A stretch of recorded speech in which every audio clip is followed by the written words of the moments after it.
Welcome to Conversations Live. For more than a decade, we've brought you the best in books, entertainment, celebrity interviews, and current events. When the movers and shakers of the world have something to say to you, they say it to us first. Here's your host, Cyrus Webb. Welcome back, everyone, to Conversations Live. I'm your host, Cyrus Webb. Glad you all could join us once again. For our radio audience tuning in at WYAD 94.1 FM and WYADonline.com, we're glad that you all can be with us.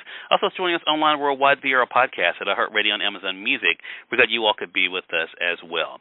This is part of our News You Can Use segment here at WYAD, and today we're talking about men's health. And as we know, not all guys are created equal, especially when it comes to the generational issues and concerns that we may have. Well, there is a new survey provided by Cleveland Clinic to help us better understand what's going on with men's health when it comes to different generations, and also how we can have more targeted health communication with our doctors and also with each other. Here to talk to us more about the survey and give us some great information, we're excited to welcome Dr. Raevti Bole. We're going to talk to Dr. Bole not only about the survey, but also let you guys know where you can find out more information, as well as, of course, some things you should know about the generational issues that are there as well. Dr. Bole, thank you again for stopping by. I really appreciate it. Thank you for having me.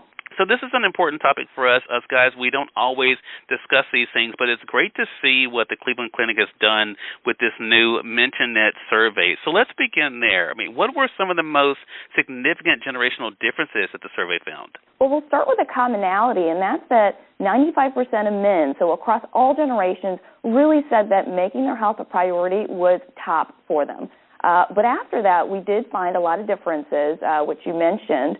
So one of the big differences was that the older generations were really much more proactive at getting themselves to their primary care doctor for their annual visit, getting their recommended cancer screenings, and avoiding things like smoking or vaping. On the other hand, some of the younger generations were much better at doing things like prioritizing their mental health. So that was a very interesting finding from the survey. Interesting. And, you know, I have to say it was my dad. I turned 49 this year, and Dr. Bole, my father, just turned 67, and he's one of those we have to gently nudge about, okay, you need to make sure that you get this schedule. You have to go for your annual, physical. So how are older men more proactive, as you mentioned, about their health compared to the younger counterparts? And was that surprising when it came to the survey findings? Yes. So just like you mentioned, it's possible that they have family members who are pushing them and encouraging them and reminding them to make those visits. But they do say, when we did survey the older generations, they were saying that they were actually making those visits and they were more likely to go ahead and get the screenings that were recommended, to actually go into the lab and get that testing done than the younger generations. Now, that's not to say that the older generations were perfect. We did find that, about a third of men who are eligible to get colorectal cancer screening, for example, weren't actually getting it done, or about a quarter of men who were eligible for prostate cancer screening hadn't had it done. So there is room for improvement even in the older generations, even though they do tend to be better about getting those screenings, as we found. Got it. Well, one thing that seems to definitely separate us these days generationally, Dr. Bole, is social media. So how does social media and AI play a role in influencing health information and advice among the different generations? This was really interesting, and as you said, it might be something that we could have expected, but we really saw in our survey that the younger generations were more likely to get their health information from AI virtual platforms or from social media. And some of this might be the nature of the questions that they were asking. When you're asking questions about urinary symptoms or sexual health, a lot of the younger generations were just more comfortable asking these questions on an AI platform.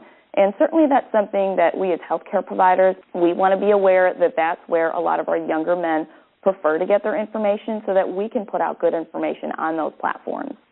Dr. Bole, one thing I thought was interesting when I was prepping for this segment is I think part of the findings was that nearly 2 out of 5 of adult Gen Z men don't have an established primary care provider. Was that something that was surprising for the Cleveland Clinic? It was. I think especially because there was such a priority for health in all generations, that it was surprising to see that such a large proportion of younger men didn't currently have a primary care provider. So by doing a campaign like this, by educating the public, we're hoping to change those numbers for future. Yeah, it's an important thing for our audience to keep in mind, and definitely having someone that you can go to discuss things other than just looking it up on social media or AI. I do want to ask you about strategies, Dr. Bole, because I think this is interesting for our audience when we talk about preventative care. What strategies can be employed to improve the rates of preventative care? You mentioned, of course, those cancer screenings, especially when it comes to younger men. Yes. So when you're younger, certainly you may think you're at less risk just by virtue of being younger, but it's important, especially for younger men, to get the screening, as you said, and then also to know their family history. Knowing your family history is a really good way to tell your doctor and also just know for yourself whether you're at a higher risk potentially of some of these major health conditions. So knowing that those few things are important is the next best step towards making sure that you're getting all the recommended screenings that you need. Such great information. Dr. Raevti Bole has been our guest for this segment, talking with us about the Cleveland Clinic's 9th annual Mention It survey that really does show when it comes to men's health there can be those generational differences, but also room for all of us to be able to improve. Dr. Bole, appreciate you joining us today. Where can our audience go for more information? Anyone who's interested in more information is welcome to come to clevelandclinic.org/mentionit. And thank you for having me. Hey, glad to do it. We'll make sure that we link that up for our audience, and looking forward to having you back on the broadcast again. Likewise. Thank you. And we thank you, our audience, for tuning in to another great segment of Conversations Live, part of our Music and Youth segment here at WYAD. Until next time, I'm your host, Cyrus Websing. As always, enjoy your day, enjoy your life, enjoy your world.